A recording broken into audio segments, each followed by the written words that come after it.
All right, guys, we're back at the dealership, and check this out. Y'all see all these vehicles. Now, y'all remember the last video I did, these cars were covered in dirt. And obviously, they were doing construction on the street, on the main highway over there. And I mentioned that at the end of the other video.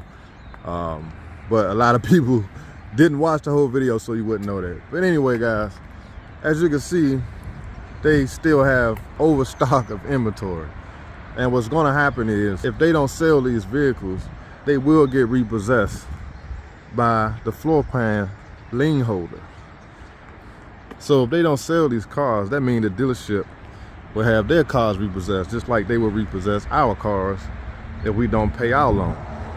And y'all see my 300C, for those who may be new to the channel. I'm not just out here because I'm trying to down the dealerships. I actually am a Mopar person myself, and this is my 300C. One of 2,000. But anyway, guys, as you can see, they got a whole bunch of Hornets.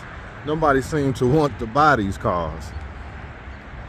They are actually nice little SUVs, but this is not the answer to canceling the Chargers and the Challengers. I'm gonna stick a clip in here of a gentleman explaining exactly how the floor plans work and why the dealerships may be having their cars repossessed soon if they don't start lowering the prices and they don't do something with these interest rates. So check this out. People that work in banking, and they're seeing so many repos come back at their local credit unions.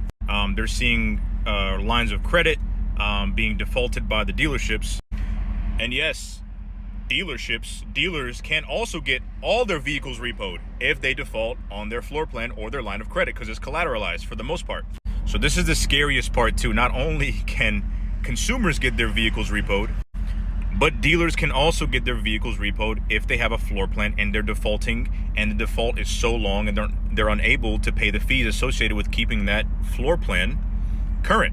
So a floor plan is basically, think of it like a credit card for a dealer, right? But it's actually collateralized, right? The line of credit they give you, let's say they give you $100,000, $200,000, you can go purchase inventory at an auction or wholesale or trade-ins, and then the floor plan would pay for it. The floor plan is the technical lien holder until the vehicle is sold. And there's a transaction fee, there's a fee for each vehicle, financing, there's so many fees associated with the floor plan. The downside was that during the whole inflated period, right, most floor plans I stay away from. But most dealers were profiting so much that there really was no downside to the floor plan, even though interest rates were higher. So the cost of the profit offsetted the fees. Now that the car market is declining and collapsing and returning to normal, whatever you want to call it, now dealers are having inventory sit for so long that they're starting to default. And during this time, a lot of dealers forgot how to prioritize their inventory and their cash flow. And part of that prioritization was the fact that nobody took into account what goes up so quickly will come down. And during this time, big banks stopped offering lines of credit to dealerships. Capital One, Wells Fargo, a bunch of other big name banks who prioritized sort of the auto financing services to dealers or indirect lending, just kind of pulled out or paused. So this means that dealers can technically get their vehicles repoed as well if they default on their floor plan. So I know plenty of dealers who have seen their friends or some sort of dealership that they were acquainted with had 50 vehicles repoed. I'm not joking. Especially the super high ticket ones, because nowadays people are, again, they're holding on tighter to their dollar. So you have less and less transactions. Now people are, again, sitting on this inventory. They can't incentivize selling this inventory because they'll be upside down so much. They'll owe the floor plan so much money or their own line of credit. So this is the scary part. It's not only on the consumer end, it's also on the dealer end. And yes, I agree with you guys. Greed definitely took over and blinded a lot of dealerships, a lot of consumers. But unfortunately, what I'm saying is everything was financed at some point in its life cycle of a vehicle or whatever product, and now shit's about to hit the fan. Now, it's crazy to think that dealerships will have their cars repossessed, because we always think about our cars being repossessed if we don't make our payments. But due to the fact that they are overcharging for these cars, for one, dealerships were having some ridiculous markups put on these cars.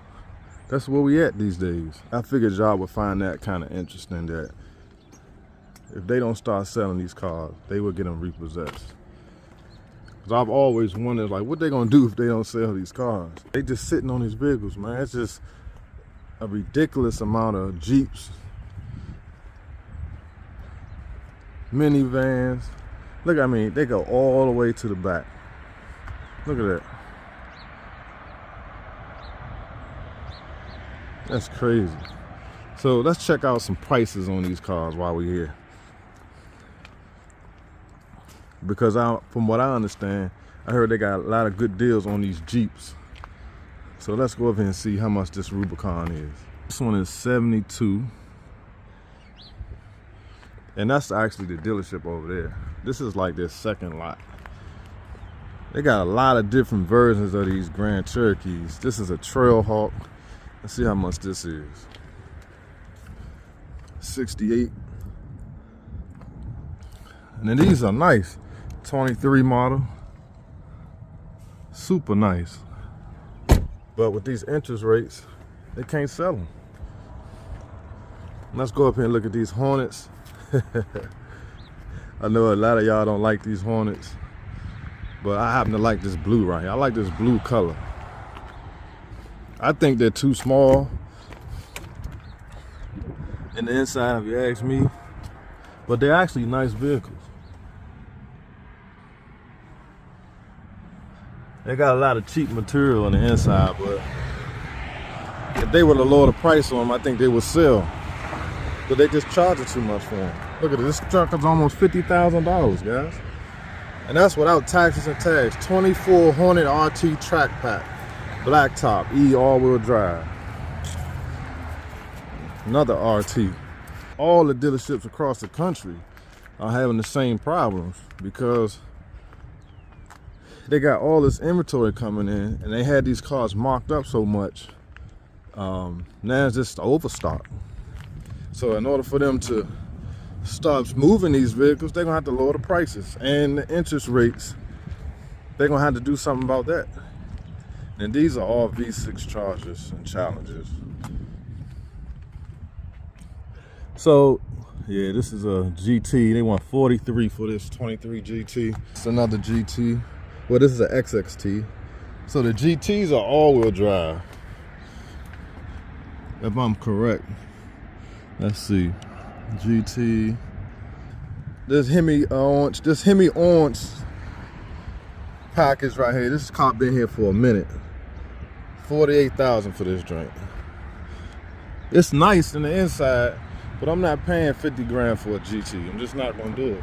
But let me say this, guys. This dealership right here, these are some good people. These are good people. I know in the last video where the cars were covered in dirt, a lot of people were trying to badmouth this dealership. This is actually a decent dealership. And if you are interested in buying one of these cars, here's a RT Durango. We want 70 for this 23. If you are interested in buying one of these vehicles, contact Tony. I'm going to leave his information in the description, and he'll definitely look out for you. Because they actually got some special edition vehicles in the inside the actual dealership, but they're closed, so I'm not going to go. So we can't get in the inside. This is like a V6 one right here. But if you go back through my videos, I show what's in the inside of the dealership. And I'll put a link to that video in the description as well. Y'all can see the special edition vehicles they got in the inside of the dealership. So again, guys, if you be patient and you wait it out, you'll probably be able to get a great deal on these cars because they got to start moving them. They don't want their cars to get repossessed. So if you're in the market, make sure your credit is right. Make sure you have a down payment, and just be patient and know exactly the options and everything you want. Look around. You might have to go outside the state and find the vehicle you want. But if you do your due diligence, you'll be able to get exactly what you want. These dealerships are eager to move these cars. They cannot continue to let these cars stack up like this. So if you're new to my channel, guys, hit the like button, subscribe. I hope y'all found this video helpful to get an idea of what's going on with these dealerships these days. Because they in some trouble, guys. So they got to start lowering the price. So if you're new to my channel, man, hit the like button, subscribe, and I'll see y'all on the next one. Peace.